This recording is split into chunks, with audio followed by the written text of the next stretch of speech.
Sehingga terjadi akhirnya demand tidak sama dengan supply. Oke. Dan itu masalah klasik di mana-mana ya. Nah, dan itu masalah yang harus bisa dibantu dipecahkan oleh SNOP gitu loh. Jadi kalau orang bilang begitu SNOP saya mau lihat hasilnya itu, waduh, orang itu nggak ngerti menurut saya sih. Ya, dia nggak tahu proses membetulin proses dan benerin behavior ya. Dan itu tidak gampang itu ya. Jadi saat kesalahannya top management yang nggak tahu SNOP adalah dia langsung meminta hasil, begitu diimplementasi dia mau lihat hasil. Sebenarnya asalkan semua komitmen, behaviornya semuanya good, itu jalan dengan baik. Ya, jalan bagus. Gitu. Dan bad behavior muncul pada saat dimana perusahaan lagi tegang, stres gitu. Jadi istilahnya kalau you udah mulai tegang dan stres dan segala kolesterol muncul tuh ya. Ya, gula darahnya naik, tekanan darah tinggi, itu semua muncul. Persis sama dengan body kita gitu.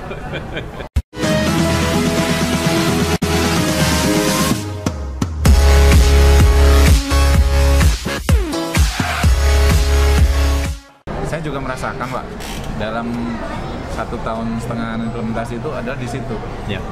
Jadi bahkan challenge pertama itu change the mindset itu loh. Ya, memang.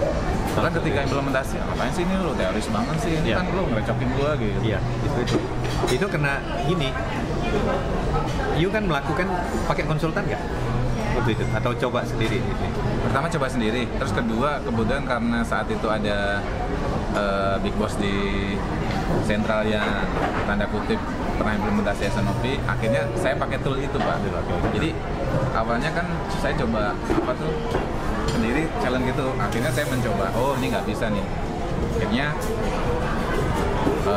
minta bantuan dari sentral untuk this is to be our commitment. Dan kebetulan bos saya di grup itu pengalaman di situ dan eager untuk ini menjadikan pilot project di grup. Akhirnya kick off dengan mereka ke sini. Oke, this is our commitment, not just my commitment gitu. Dan itu baru running, walaupun memang sekarang challenge-nya adalah di sisi demand forecasting. Itu biasanya itu. Nah, satu lagi nih, pertanyaan tadi saya kelupaan. Kadang ketika kita bicara forecast accuracy, kan sering yang muncul itu dari teman-teman sales misalnya. Ini kenapa nih forecast accuracy-nya rendah? Oh, market nih lagi slow, kompetitor lagi gini. Nah, pertanyaan saya adalah bagaimana membedakan bahwa this is real market condition atau memang tim salesnya belum optimal dalam hal kinerja. Nah, itu gimana, Pak?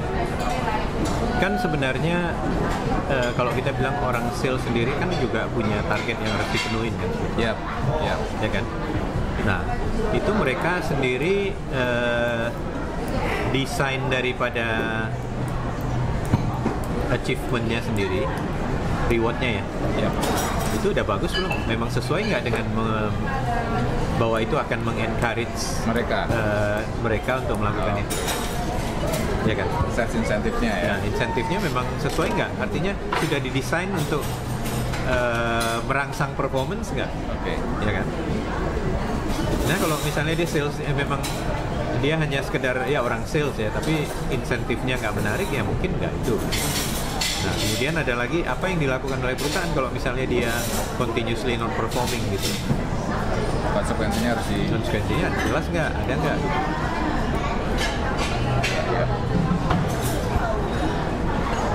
Terus kalau mengeses bahwa memang ini karena market gitu, kadang kan itu easily kan. Iya, orang pasti bilang begitu kebanyakan. Iya. Nah, tentunya yang namanya market intelligence juga perlu kita develop kan. Ya, sehingga kita tidak gampang di bullshit kan. Kalau itu kan ada yang bulan tertentu ini anak sekolah nih Pak, pengeluaran di situ kan, daerah ini musim kering. Ada aja kan. Selama saya 10 tahun ya udah itu dah. Kompetitor karena ngambilin promo mereka agak rendah. Iya. Nah, kita kan pada intinya kan minta bukti toh. Ya. Dengan ingat bahwa you tetap harus achieve whatever itu ya. Dan itu adalah bagian dari si tugasnya bagian sales dong. Yang topnya untuk masuk ke situ kan.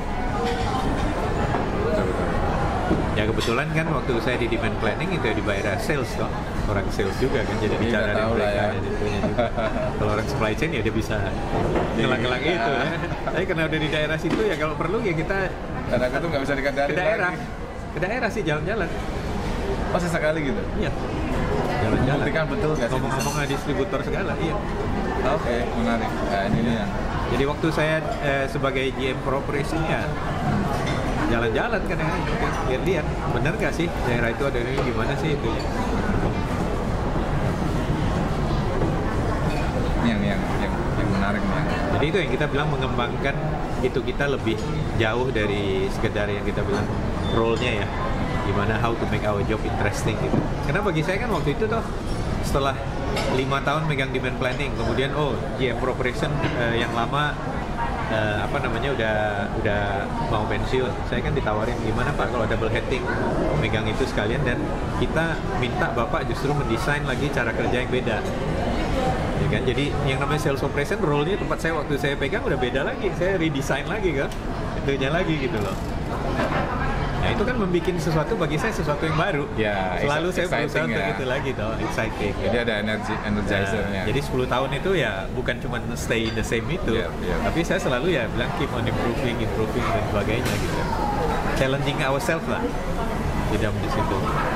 Challenge-nya memang di situ sih, bahwa tidak terjebak kepada data, rutinitas atau apa doang. data ya data nggak menarik. Kalau cuma sekedar data ya nggak menarik. Tapi kan kita bilang gimana kita ngembangkan data itu, bikin itu lebih baik dan apalagi yang kita bisa perbaikin lagi kan. Sehingga akhirnya marketing dan sales semua ya udah boleh dikata waktu saya pegang itu udah tahun ketiga udah pada tunduk semua itu udah. Dan everybody knows gitu loh. Udahlah jangan berdebat dengan saya lah gitu. Kalau berdebatnya itu udah percuma lah gitu. Jadi nggak punya angkanya dan sebagainya toh. Jadi dan KPI forecast accuracy itu menjadi KPI-nya semua tim jadinya ya? Iya, kita juga berusaha untuk ya artinya kalau di mana bisa share KPI juga suatu konsep yang menarik juga kan. Yep. Share KPI tapi beda bobot lah ya. Yep.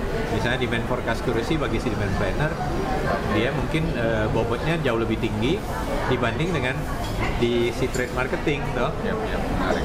Kan satu orang kan bisa punya katakan 5 target toh. 5 target dengan bobot yang beda-beda kan dia salah satu ya share KPI itu ya bisa juga kan. Saat itu referensi forecast accuracy di deliver itu berapa persen? Kalau kita bilang forecast accuracy itu kan yang you ngomong absolute ya. Yep. Absolute. Kita waktu itu mengarah ke absolute dan absolute itu M-1 ya. M-1 itu sekitar 70%-an. Itu maksudnya N-1 itu yang forecast kan forecast gini, kita punya KPI M-1, M-3, M-6. Apa itu? Oh, masa 6 bulan ke depan, 3 bulan ke depan, 1 bulan ke depan. Oh, oke. Jadi kita even the same product itu kita lihat M-1, M-3, M-6.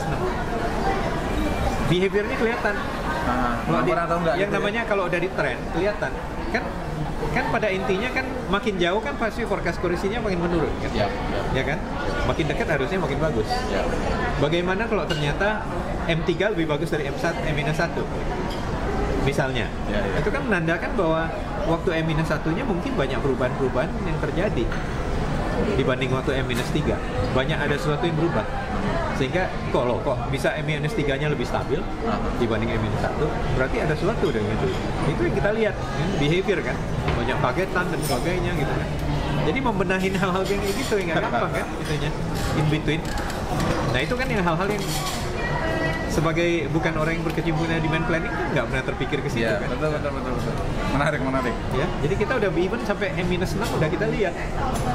Forecast saya dalam M-6 tuh berapa akurasinya, M-3 berapa, M-1 trennya harus semakin N-1 itu harusnya lebih bagus. Karena udah tinggal eksekusi dan perubahan-perubahan nggak banyak. Tapi kalau masih terlalu besar kita lihat perubahannya di mana. Jadi kita bisa lihat di mana terjadi yang bikin goncangan itu yang kita benahin di situ. Jadi balik lagi sebenarnya itu behavior juga gitu loh. Yang sebenarnya saya nggak sadar waktu itu bahwa itu the right word is behavior. Tapi setelah saya masuk global team, kena banyak omongan behavior. Oh ya benar juga sih. Apa yang terjadi selama ini kalau saya lihat itu behavior sebenarnya gitu loh. Jadi ketika kata kutip bahwa implementasi SNOP itu jelek, sudah bisa dipastikan behaviornya bermasalah. Pasti ada sesuatu yang itu behavior kebanyakan. Ya. Baik behavior dari para orang-orang yang menjalankan atau leadership behavior. Keren. Nah ini nih yang apa tuh namanya, kurang dieksplor bahwa memang behavior is number. Saya yakin di Indonesia mungkin baru saya ngomong sama Ayu dengan behavior yang secara jelas gitu. Ya. Karena memang kita mendalami behavior gitu. Karena kita sadar gitu, kita dengan siapa kita berhadapan tuh masalahnya behavior sebenarnya. Dan itu tidak gampang di-address loh behavior.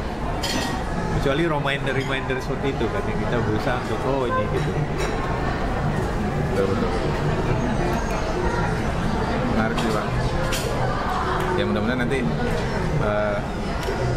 jadi buku-buku ini kira-kira menjadi inilah, walaupun nggak terlalu Ya komplikated. nggak akan mendalam karena toh behavior kan kalau bilang suatu chapter tersendiri ya memang ini sesuatu kenapa gitu. Ya, betul. Nah itu ternyata salah satu elemen yang banyak orang ya tidak mengadres secara Ya. Menarik ini. Saya planning mau jadikan satu chapter nih malah untuk nambahin behavior khusus. Karena betul, saya merasakan sendiri. Sebenarnya asalkan semua komitmen behaviornya semuanya good, itu jalan dengan baik. ya berjalan bagus gitu. Dan bad behavior muncul pada saat dimana perusahaan lagi tegang, stres gitu. Jadi istilahnya kalau you udah mulai tegang dan stres dan segala kolesterol muncul tuh ya, gula darahnya naik, tekanan darah tinggi, itu semua muncul. Persis sama dengan body kita gitu. Betul. Itu really. Ya kan? Nah, Betul.